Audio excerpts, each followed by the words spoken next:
सोचो, एक ऐसा वक्त जब टाइम भी नहीं था, एक ऐसी जगह जहां न सितारे थे न ग्रह, यहां तक कि अंधेरा भी नहीं, सिर्फ शून्य। ये है हमारी कॉस्मिक कहानी का शुरुआती कैनवस, एक ऐसा कॉन्सेप्ट जो हमारी सोच और समझ दोनों को चुनौती देता है। यूनिवर्स से पहले न स्पेस था, न टाइम, न कोई नियम, सिर्फ एक ऐसा संभावना का बीज जिसमें सब कुछ बनने की ताकत छुपी थी। इस शून्य से कुछ ऐसा होने वाला था जो सब कुछ बदल देगा।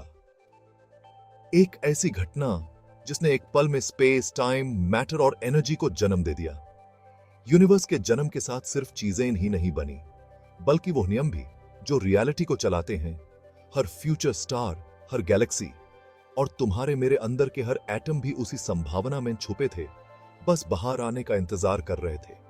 ये हमारी रचना की कहानी है जो गणित की भाषा में लिखी गई, और दूर दूर तक की गैलेक्सीज की रोशनी भी हमने देखी है।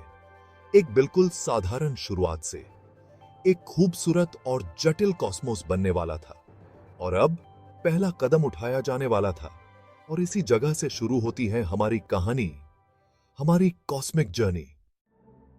कुछ भी नहीं के बिल्कुल किनारे पर साइंस कहता है एक ऐसी जगह थी, सिंगुलैरिटी, जो एटम से भी छोटी, बहुत घनी और गर्म थी।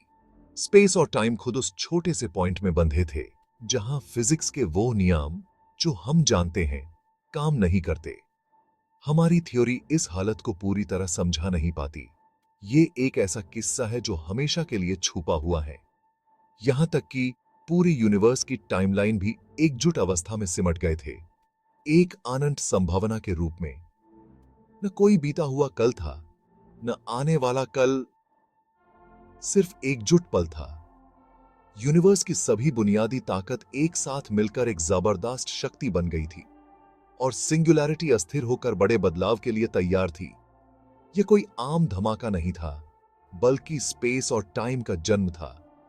फिर कॉस्मिक क्लॉक टिक टिक करने लगी और एक नई शुरुआत हुई, और यूनिवर्स अपना विस्तार करने लगा। बिग बैंग एक आम धमाका नहीं था, यह स्पेस का ही एक्सपेंशन था। सोचो, एक फूलती हुई ब्रेड का लोफ जिसमें आटा अंतरिक्ष है और किशमिश गैलेक्सी है। जैसे जैसे आटा फैलता है, वैसे वैसे गैलेक्सी एक दूसरे से दूर होती जाती हैं। पहले ही पल में यूनिवर्स रोशनी से भी तेज फैला। यह मैटर का स्पेस में चलना नहीं था, बल्कि स्पेस खुद हर तरफ फैल रहा था। इस तेज इन्फ्लेशन ने यूनिवर्स को स्मूथ किया, जिससे यह बड़े पैमाने पर यूनिफॉर्म हो गया। यूनिवर्स एक एटम से भी छोटा था, एक फ्लैश में ग्रेप फ्रूट के साइज का हो गया। इसका कोई सेंटर नहीं है, हर पॉइंट हर दूसरे पॉइंट से दूर जा रहा है। बिग बैंग को ग्रेट अनफर्लिंग के रूप में सोचना बेहतर है। स्पेस का फैलना, एनर्जी का ठंडा होना। जैसे जैसे यूनिवर्स ठंडा होता गया, ये अलग अलग स्टेजेस से गुजरा, बिल्कुल वैसे ही जैसे पानी भाप से बर्फ बन जाता है। इन बदलाव ने मैटर के पहले छोटे पार्टिकल्स को जन्म दिया। उसके बाद यूनिवर्स शुद्ध ऊर्जा से बनकर वास्तविक पदार्थ में बदलने लगा। इस तरह यूनिवर्स अपने अगले चरण में प्रवेश करने वाला था। बिग बैंग के तुरंत बाद यूनिवर्स एनर्जी और फंडामेंटल पार्टिकल्स का एक गर्म, घना सूप था। जैसे जैसे यूनिवर्स फैला और ठंडा हुआ, वैसे वैसे छोटे छोटे पार्टिकल्स मिलकर प्रोटॉन और न्यूट्रॉन बने, जो एटम्स के कोर के बुनियादी टुकड़े दी। कुछ ही मिनट के लिए यूनिवर्स एक कॉस्मिक न्यूक्लियर फर्नेस बन गया, जहां प्रोटॉन और न्यूट्रॉन मिलकर हीलियम और बहुत कम मात्रा में लिथियम बना रहे थे। नतीजा, लगभग 75% हाइड्रोजन, 25% हीलियम।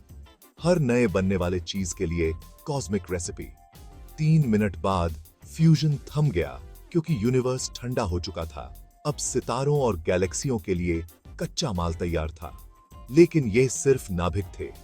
इलेक्ट्रॉन अभी भी आजाद थे, और यूनिवर्स एक घना, चमकता हुआ धुंध था। रोशनी दूर तक नहीं जा सकती थी। फोटॉन्स फंसे हुए थे, आजाद इलेक्ट्रॉन्स से टकरा रहे थे। यूनिवर्स रोशनी से भरपूर था, पर वो एक घने बादल में फंसा हुआ था। एक नया युग शुरू हो रहा था, कॉस्मिक डार्क एज। यूनिवर्स अपने अगले बदलाव का बेसब्री से इंतजार कर रहा था। कॉस्मिक डार्क एज असल में अंधेरा नहीं था। यूनिवर्स जगमगा रहा था, पर अपारदर्शी था। प्लाज्मा और फ्री इलेक्ट्रॉन्स का एक घना कोहरा छाया हुआ था।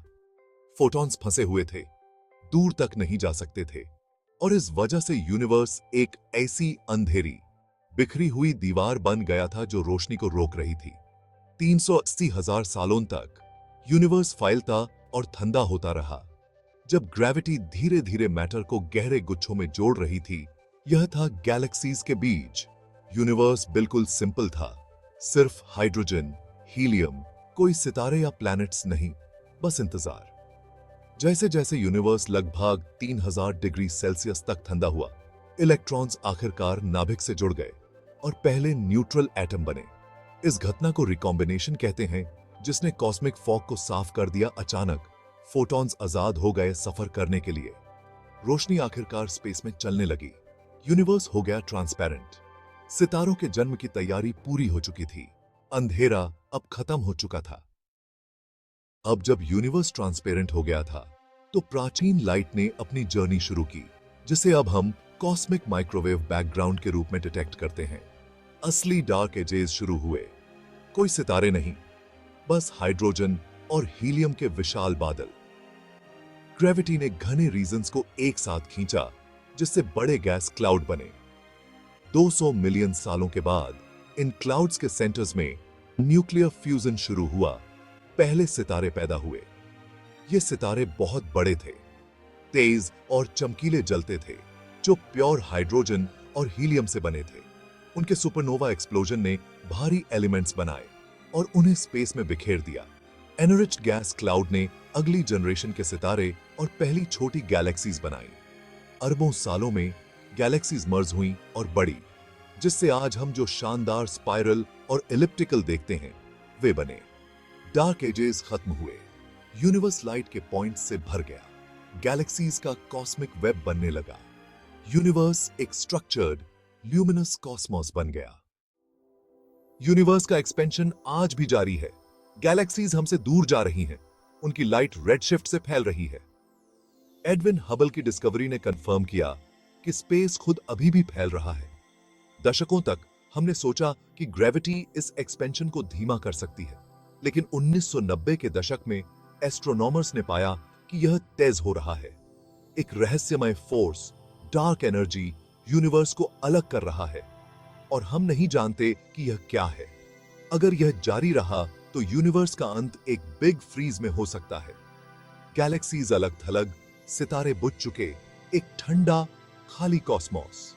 अन्य पॉसिबिलिटीज में बिग क्रंच या बिग रिप शामिल हैं, लेकिन फ्यूचर अनिश्चित रहता है। हमारी कहानी सिंप्लिसिटी में शुरू हुई और अविश्वसनीय कॉम्प्लेक्सिटी में सामने आई है। फिर भी रहस्य बने हुए हैं। डार्क एनर्जी क्या है? डार्क मैटर क्या है? सिंगुलैरिटी से पहले क्या था?